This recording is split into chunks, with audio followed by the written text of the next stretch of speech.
All, welcome back to my channel. So friends, ಇವತ್ತು ಒಂದು evening snack ರೆಸಿಪಿನ ಹೇಳ್ಕೊಡ್ತಾ ಇದ್ದೀನಿ. ಸೊ ಸಂಜೆ ಟೈಮ್ ಏನಾದರೂ ತಿನ್ನಬೇಕು ಅನಿಸ್ತಿರುತ್ತೆ ಅಲ್ವಾ, ಆ ಟೈಮಲ್ಲಿ ಆರಾಮಾಗಿ ಕ್ವಿಕ್ಕಾಗಿ 3 ಮಿನಿಟ್ಸಲ್ಲೆಲ್ಲ ಮಾಡ್ಕೊಬೋದು. ಇಂಗ್ರೀಡಿಯೆಂಟ್ಸ್ ನೋಡೋಣ. ಫಸ್ಟು 1 ಬೌಲಲ್ಲಿ ಆಯಿಲ್ನ ತೊಗೊಂಡಿದ್ದೀನಿ. ಹಾಗೆ ಸ್ವಲ್ಪ ಕಡಲೆ ಬೀಜ ಮತ್ತು ಗೋಡಂಬಿನೂ ಕೂಡ ತೊಗೊಂಡಿದ್ದೀನಿ. 1 ಬೌಲಲ್ಲಿ ಕಡಲೆನ ತೊಗೊಂಡಿದ್ದೀನಿ. ಸ್ವಲ್ಪ ಅರಿಶಿನ ಪುಡಿ, ಖಾರದ ಪುಡಿನ ತೊಗೊಂಡಿದ್ದೀನಿ. ಸ್ವಲ್ಪ ಕರಿಬೇವಿನ ಸೊಪ್ಪನ್ನ ತೊಗೊಂಡಿದ್ದೀನಿ. ಹಾಗೆ ಸ್ವಲ್ಪ ಉಪ್ಪು ಕೂಡ ತೊಗೊಂಡಿದ್ದೀನಿ, ಅದನ್ನು ತೋರಿಸಿಲ್ಲ, ಮಿಸ್ ಆಗಿದೆ. ಹಾಗೆ ಸ್ವಲ್ಪ ಪೇಪರ್ ಅವಲಕ್ಕಿನ ತೊಗೊಂಡಿದ್ದೀನಿ. ಇವಾಗ ಹೇಗೆ ಮಾಡೋದು ಅಂತ ನೋಡೋಣ ಬನ್ನಿ. 1 ಬಾಣಲಿಯಲ್ಲಿ ನಾವು ಆಯಿಲ್ನ ತೊಗೊಂಡಿದ್ದೀವಲ್ಲ, ಅಷ್ಟು ಆಯಿಲ್ನ ಹಾಕ್ಕೊತಾ ಇದ್ದೀನಿ. ಎಣ್ಣೆ ಬಿಸಿ ಆದಮೇಲೆ ಕಡಲೆ ಬೀಜ ಮತ್ತು ಗೋಡಂಬಿನ ಫಸ್ಟ್ ಹಾಕ್ಕೊಂಡು ಅದನ್ನು ನೀಟಾಗಿ ಫ್ರೈ ಮಾಡ್ಕೊತಾ ಇದ್ದೀನಿ.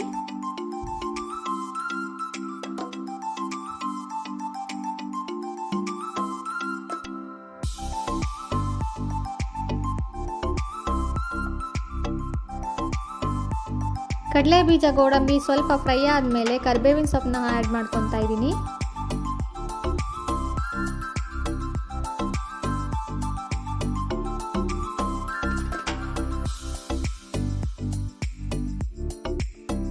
ಇವಾಗ ಅರಿಶಿನ ಪುಡಿ ಮತ್ತು ಖಾರದ ಪುಡಿನೂ ಕೂಡ ಆ್ಯಡ್ ಮಾಡ್ಕೊತಾ ಇದ್ದೀನಿ.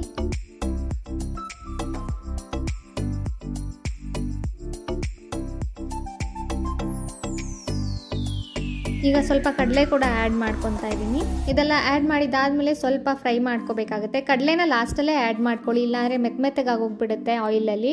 ಹಾಗಾಗಿ ಲಾಸ್ಟಲ್ಲಿ ಕಡಲೆನ ಆ್ಯಡ್ ಮಾಡಿಕೊಂಡು ಸ್ವಲ್ಪ ಉಪ್ಪನ್ನ ಹಾಕ್ಕೊತಾ ಇದ್ದೀನಿ. ಎಷ್ಟು ಬೇಕೋ ಅಷ್ಟು ರುಚಿಗೆ ತಕ್ಕಷ್ಟು ಉಪ್ಪನ್ನು ಹಾಕ್ಕೊಂಡು ನೀಟಾಗಿ ಮಿಕ್ಸ್ ಮಾಡಿಕೊಂಡು ಲಾಸ್ಟಲ್ಲಿ ಪೇಪರ್ ಅವಲಕ್ಕಿನ ಹಾಕಿ ಚೆನ್ನಾಗಿ ಮಿಕ್ಸ್ ಮಾಡಿದ್ರೆ, ಅಂದರೆ ಜಾಸ್ತಿ ಓವರ್ ಫ್ಲೇಮಲ್ಲೆಲ್ಲ ಮಾಡೋಕ್ಕೆ ಹೋಗಬಾರ್ದು, ಸಿಮ್ಮಲ್ಲಿ ಇಟ್ಕೊಂಡು ಚೆನ್ನಾಗಿ ಮಿಕ್ಸ್ ಮಾಡಿಕೊಂಡ್ರೆ ಕ್ವಿಕ್ಕಾಗಿ 3 ಮಿನಿಟ್ಸಲ್ಲೆಲ್ಲ ಈ ಸ್ನ್ಯಾಕ್ ರೆಸಿಪಿ ರೆಡಿ ಆಗುತ್ತೆ. ನೋಡ್ಬೋದು ನೀವು, ತುಂಬಾ ಚೆನ್ನಾಗಿರುತ್ತೆ.